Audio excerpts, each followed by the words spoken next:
प्रत्येकटी स्थान रे जने स्वामी केबे भी स्त्री रो हाथ छाड़िबा उचित नुहे। बंधुगण नमस्कार, मु देवेश दास आपनकु स्वागत करुछि मो चैनल मस्ती टाइम को। एहा कहिबा पूर्वरु मोर अनुरोध कि टिके मो वीडियो को लाइक और चैनल को सब्सक्राइब करि दियंतु प्लीज। बंधुगण ध्यान दियंतु, पत्नी कन्या बा मा एमानंको निरापत्ता कथा पुरुष माने निहाती भाबे भाबिबा उचित।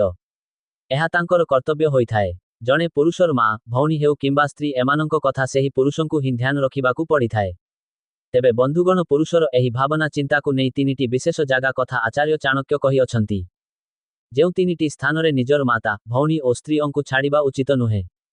कारण जदि एही जागारे आपण तांको मानंकु छाड़ी देई सेठारु चाली आसंती, तेबे ताहेले सेथिपाई हुए तो आपणंकु सारा जीवन अनुताप करिबाकु पड़िबो। तेबे बंधुगण आसंतु से स्थान गुड़िक विषय रे आज एठारे जानिबा। 1 जने स्वामी ता रो स्त्री को कौनसी पुरुष पाखरे एका छाड़ी आसिबा जमारु मध्य उचित नुहे। तेणिकी से पुरुष जेते भी आत्मीय की घनिष्ठ होइथाउ, ता पाखरे जदि पत्नी को छाड़ी आसुछंती, तेबे निज गोड़रे कुराढ़ी मारिबा भଳି हेबो। कारण जेतेबेले गोटे नारी और पुरुष एकाठी रहिथांती, विवेक मना करुथिले मध्य मन भितरे कामवासना जाग्रत होइथाए। 2 आपणंको पत्नी जदि निर्दोष किंतु पड़ोसी बा आपणंको शत्रु माने तांकु दोषारोप करुथिबे, तेबे अन्य सह कଳି करिबाकु तांकु एका न रखिबा। तांकु जेपरि आपण कौनसी मानसिक पीड़ा न देबे। कारण जने स्वामीर कर्तव्य हेउछि निज स्त्री अंकु ताहार खराब समय रे तांकु पूर्ण समर्थन जणाइबा। 3 स्त्री जेतेबेले असुस्थ तांकु स्वामी एका छाड़ी देबा उचित नुहे।